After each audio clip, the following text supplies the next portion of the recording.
तुम्हारे पास कांच है और हीरा है। क्या? कांच है, अरे शीशा कह दो, आपके लिए दर्पण कह दो।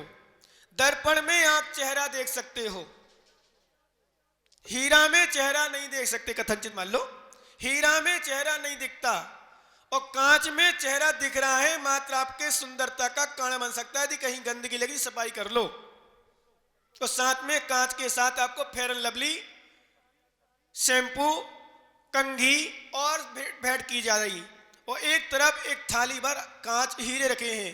बताओ भैया सुशील जी तुम क्या ग्रहण करोगे? कांच है, कंघी है, शैम्पू है, फेयर एंड लवली है और बढ़िया वस्त्राभूषण और रख दिए, वस्त्र रख दिए, और एक तरफ एक प्लेट भर में हीरा रखे हैं। बस अंतर इतना है, हीरा लोगे तो वर्तमान का तुम्हारे आभूषण अभी वर्तमान में नहीं मिलेगा, वर्तमान में तुरंत के तुरंत क्षण के बाद में उसको उपयोग करोगे मिलेगा। लेकिन एक कांच लोगे तो साथ में शैम्पू, नहा लो, बढ़िया साफ कर लो चेहरे को, और बढ़िया साबुन, फेयर एंड लवली लगा लो बढ़िया चेहरे में चमक जाए, और कपड़े पहन लो सर्दी कम हो जाए। बताओ किसको ग्रहण करोगे? हीरे करोगे? बिल्कुल समाधान तो हर व्यक्ति यही देता है, समाधान हर व्यक्ति यही देता है, लेकिन करता वह है जो कहता नहीं है। कहता दूसरा है और करता कुछ है। बोले हीरे को ग्रहण करेंगे, लेकिन वास्तव में इस संसार के सुख एक कांच, वस्त्र, आभूषण, शैम्पू, फेयर एंड लवली के समान है जो क्षणिक सुख दे रहा है। और हीरा धर्म है, भगवान है, गुरु है, उनको छोड़ करके हम ये पैसों के चक्कर में चले जाते हैं तो क्षणिक सुख तो ले लेते हैं पर आगे आने वाला सुख भूल जाते हैं। ये हीरे से इतना सुख मिलेगा, इतना सुख मिलेगा कि वर्तमान के आभूषण भी मिल जाएंगे पर समय लेके मिलेगा। बेचने जाओगे, दुकान में जाओगे, फिर खरीदोगे, फिर आएगा तब मिलेगा। और साथ में चाहो आरोग्य में रख लो, पीढ़ी दर पीढ़ी खाती रहे। विश्वास करना संसार का सुख क्षणिक होता है और धर्म करने से आगामी भाव में भी सुख प्राप्त होता है। वो हीरे के समान हम छोड़ देते, हीरे को छोड़ देते कांच के लिए, कांच के टुकड़ों के लिए, धन दौलत के लिए। जैसे एक बात मैं बताऊंगा आपको, एक व्यक्ति था,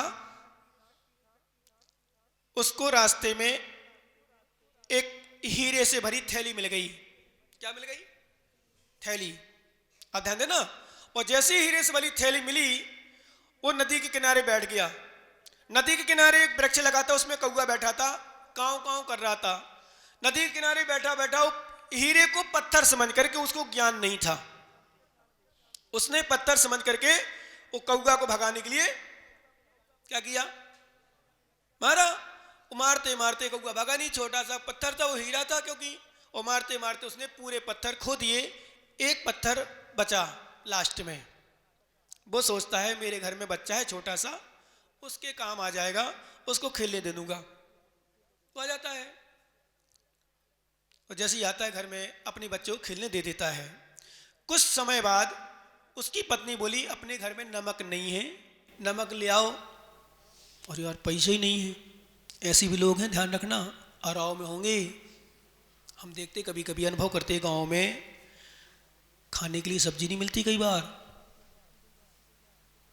क्या खाने के लिए सब्जी के पैसे नहीं रहते।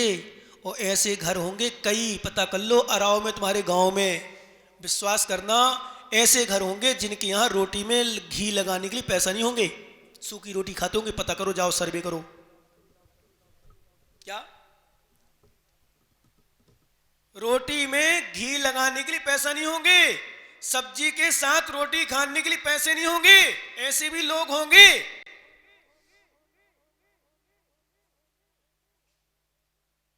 क्यों? क्या कारण है ऐसा? क्योंकि धर्म किया ही नहीं, पुण्य किया ही नहीं, आज रो रहे हैं। ऐसे वो हीरा फेंक दिया उसने, एक पत्थर बचाया, पैसा नहीं था, पत्नी ने कहा जाओ नमक ले गया, पैसा नहीं था, उसने फिर दिमाग लगाया, चलो भैया ये पत्थर को हम सेठ जी के यहां बेच आए। किराना दुकान है किसी की, किसकी किराना दुकान? जहां नमक आदि मिलते हो, सभी की किराने की कपड़ा की दोनों मिसिंग होगी। नमक शक्कर सब मिलता है तुम्हारे यहाँ, किसके यहाँ मिलता है? अनिल के यहाँ है, किराना दुकान है ना, उनके यहाँ बेचाओ। और वो साथ में जौहरी था, जौहरी मतलब हीरे सोने आदि की परख करता था। भैया मुझे नमक दे दो। क्या दे दो? नमक। तो उसकी पत्नी गई थी, वो तो लड़का आदमी गया नहीं, आदमी नहाने धोने में लग गया। पत्नी गई नमक लेने, तो उसने देखा अरे तो हीरा है। उस सेठ ने क्या किया, बहुत सारा नमक रख दिया और नमक के बीच में नोटों की गड्डी रख दी कि लोभ आ जाए वापस ना आए। ज्यादा ही रखा, कम रखा, मतलब फिर भी रख दिए। वो घर में गई खुशी, इतना सारा। तो जैसे उसने नमक लिया तो नमक, चलो नमक तो ठीक है, जैसे नमक, अब उसको पता ही नहीं था। जब नमक डालने के लिए गड्डी खोली तो उसमें हीरे मिले, ओ पैसे मिले। जब पैसे मिले तो सोचती है कि कहीं सेठ जी के तो ईमानदारी थी। आज तो तुम्हारे पास 10 का 50 का नोट ज्यादा आ जाए तो क्या करते हो, धीरे से रख ले, तो क्या पता हमने थोड़ी ले, हमें थोड़ी चोरी का दोष लगेगा। ऐसा कर लेते हैं, सभी नहीं करते होंगे, कुछ ईमानदार भी लोग भी हैं, पर कर लेते हैं। पर मैं कहता हूं भैया कभी भूल के नहीं करना चाहिए। मालूम, एक इस बीच में दृष्टांत सुना दूं। एक छोटा सा बच्चा था, उसके बराबर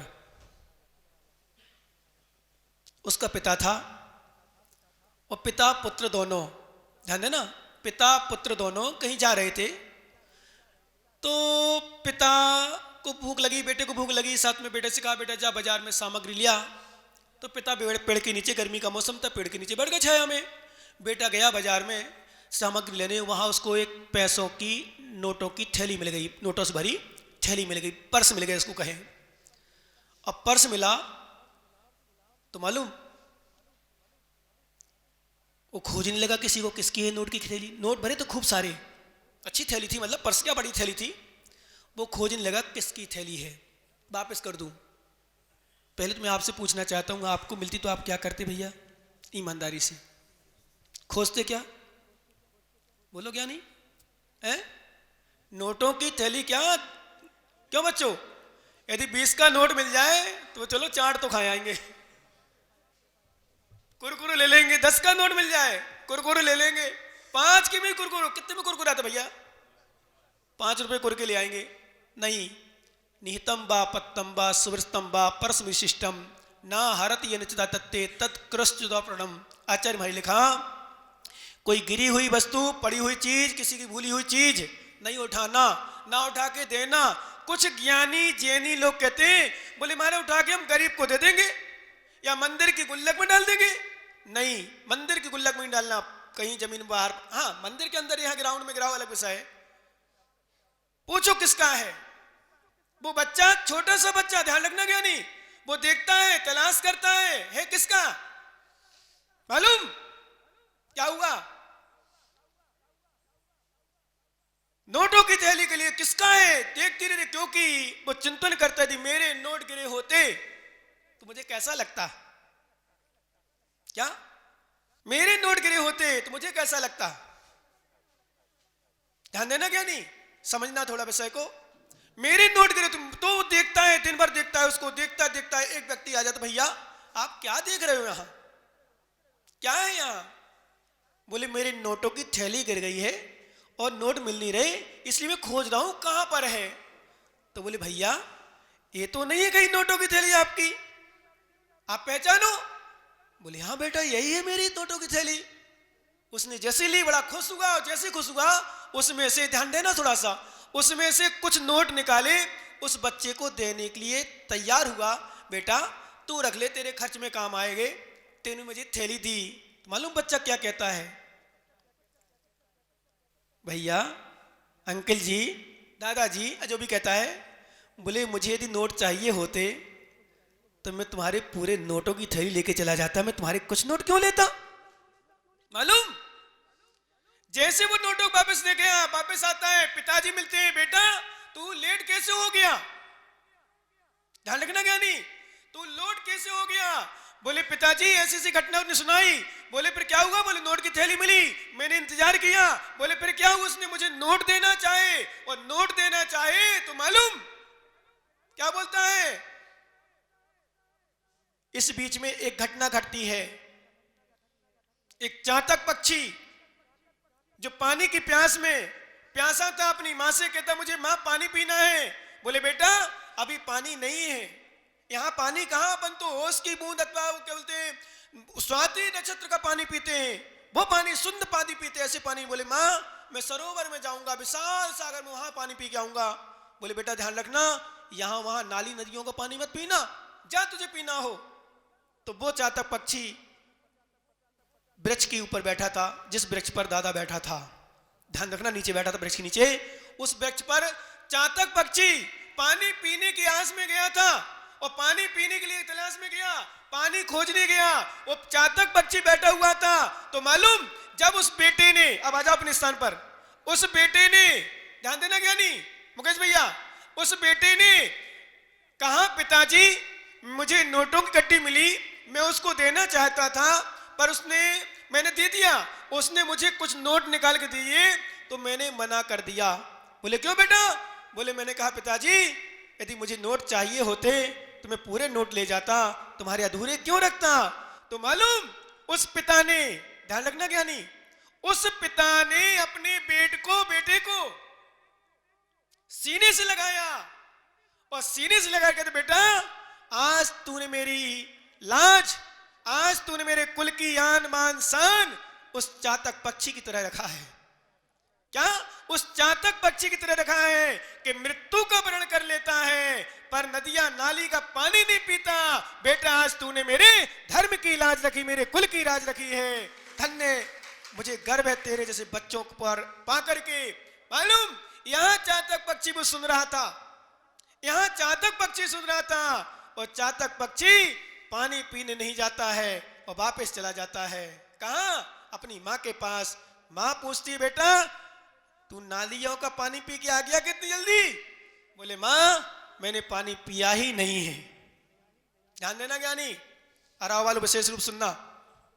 क्या? मैंने पानी पिया ही नहीं। बोले बेटा क्यों, पानी क्यों पी के नहीं आया? बोले मां मेरी प्रशंसा इंसान कर रहे थे, हमारी जाति की प्रशंसा इंसान कर रहे थे कि चातक पक्षी नदियां नालियों का पानी पीता, प्राण गंवा देता है, पर पक्षी पानी पीता है, स्वाति नक्षत्र का पानी पीता है।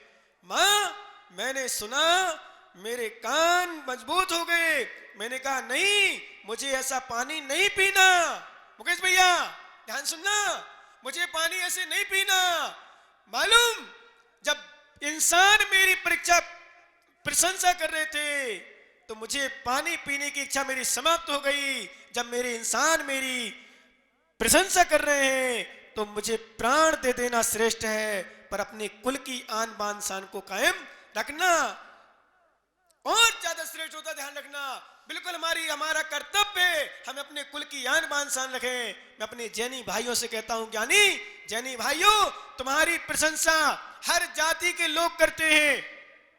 ध्यान रखना, तुम्हारी जाति की प्रशंसा हर जाति के लोग करते हैं। बच्चे बच्चियों से मैं हमेशा कहता हूं तुम्हारी जाति की प्रशंसा हर व्यक्ति करते हैं, इसलिए प्रण ले लेना चाहिए, प्रण ले लेना चाहिए।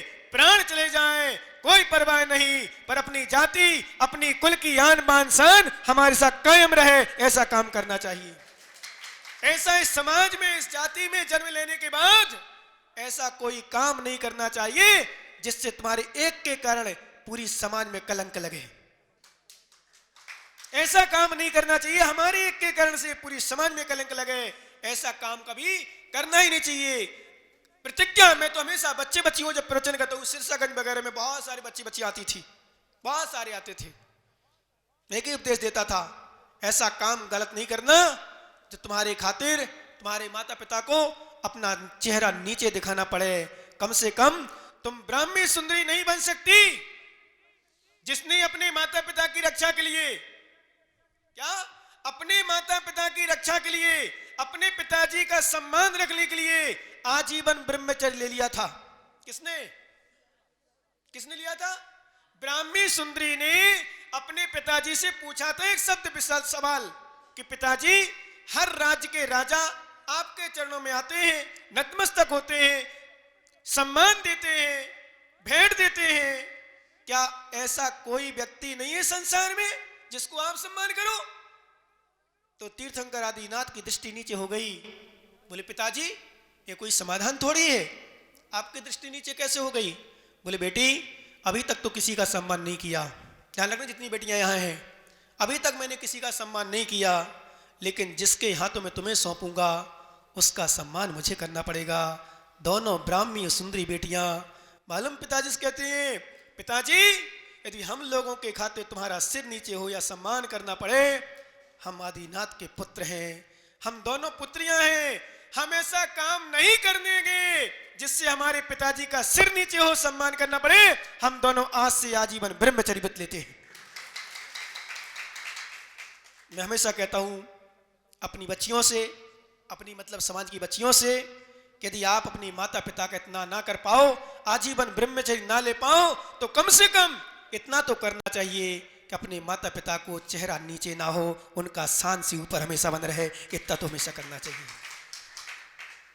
ऐसा गलत काम नहीं करना चाहिए जिससे हमारे कुल में कलंक हो, कलंक लगे, हमें दाग लगे। ध्यान रखना कि किसी ने लिखा है गोली का घाव भर जाता है, अथवा यूं कहें फोड़ा का दाग मिट जाता है, पर कलंक का दाग एक बार लग जाता है तो बहुत मुश्किल पड़ता है उसको दूर करना।